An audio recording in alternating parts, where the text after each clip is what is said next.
Excellence, Monsieur le Président de la République, bonsoir. Bonsoir. Au terme de cette visite d'État en République populaire de Chine, quel est le bilan que vous tirez de ce séjour? Un bilan de totale satisfaction. Tout d'abord, cette première visite d'État en Chine, à l'invitation du président Xi Jinping, a été un immense succès à plusieurs niveaux. J'ai eu l'honneur de m'entretenir avec les plus hautes autorités chinoises, notamment le président Xi Jinping, ainsi que plusieurs autres dirigeants de province, de chefs d'entreprise, pour renforcer notre partenariat que nous avons érigé au rang de stratégique et global depuis 2016.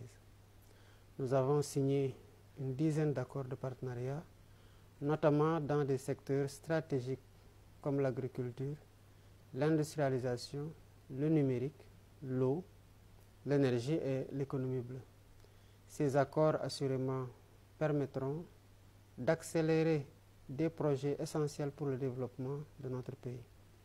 Sous ce rapport, je salue l'annonce par le président Xi Jinping d'un soutien financier de la Chine pour un montant de 27 milliards sans contrepartie, ce qui témoigne de la solidité de notre coopération. Ce voyage donc m'a aussi permis de découvrir les avancées technologiques de la Chine, notamment dans la province de Shandong à Qingdao, où j'ai visité le port intelligent qui est un modèle d'automatisation et d'écologie. J'ai visité aussi l'entreprise Haier, spécialisée dans l'électroménager et les solutions numériques et robotiques. Cette visite, donc on peut le dire, a également permis de renforcer nos relations avec plusieurs pays africains, notamment à travers des échanges fructueux avec plusieurs chefs d'État africains avec qui nous avons discuté de plusieurs sujets d'intérêt commun. En résumé, le bilan de cette visite est extrêmement positif pour le Sénégal, non seulement en matière de partenariat économique et technologique, mais aussi pour le renforcement de nos relations politiques et diplomatiques avec la Chine. Excellence, le FOCAC offre aujourd'hui des opportunités intéressantes, aussi bien pour le Sénégal que pour l'Afrique. Quelles perspectives y voyez-vous? Le FOCAC est une plateforme unique et fructueuse qui continue de démontrer toute son utilité pour le développement de l'Afrique. Je salue tout particulièrement le soutien financier de 50 milliards pour l'Afrique qui a été annoncé par le président Xi Jinping. Les perspectives que je vois pour le Sénégal et pour l'Afrique dans ce cadre sont multiples. Tout d'abord, dans le domaine agricole, le programme d'assistance à la modernisation de l'agriculture de l'Afrique, lancé par la Chine, ouvre des opportunités énormes pour le Sénégal en termes de productivité, de transformation locale et de sécurité alimentaire. Une autre initiative, celle-là, l'initiative La ceinture et la route, a contribué significativement aux infrastructures de transport en Afrique, notamment au Sénégal, avec des projets que nous avons notés sur les routes, les autoroutes, les ports. Donc c'est une initiative qui continue de dynamiser nos économies.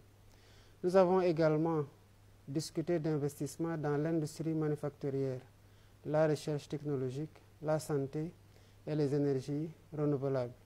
Ce sont des projets, comme vous le savez, qui s'inscrivent parfaitement dans notre objectif d'industrialisation et de transformation économique.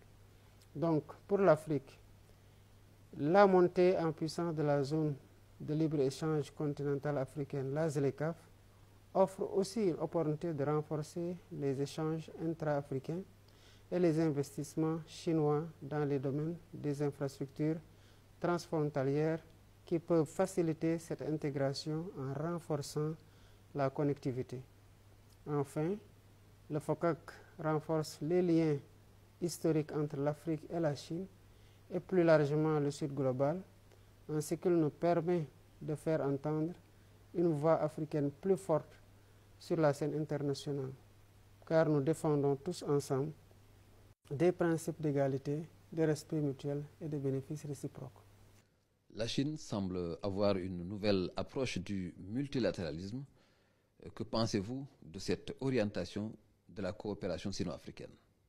Il faut le dire, la Chine a toujours prôné un multilatéralisme inclusif, fondé sur la coopération, le respect de la souveraineté des États et le principe du gagnant-gagnant. Cette approche s'est encore affirmée à travers les initiatives récentes du président Xi Jinping, telles que l'initiative pour le développement mondial, l'initiative pour la sécurité mondiale et l'initiative pour la civilisation mondiale. Ce que je trouve remarquable dans cette nouvelle approche chinoise, c'est l'accent mis sur le développement durable, la sécurité collective et la promotion d'un ordre international plus équitable. Le président Xi parle d'ailleurs de communautés d'avenir partagées et de prospérité partagée. Cela correspond à nos aspirations en Afrique, où nous cherchons à rompre avec les anciens modèles de dépendance et à bâtir des partenariats respectueux de notre autonomie et de nos priorités nationales.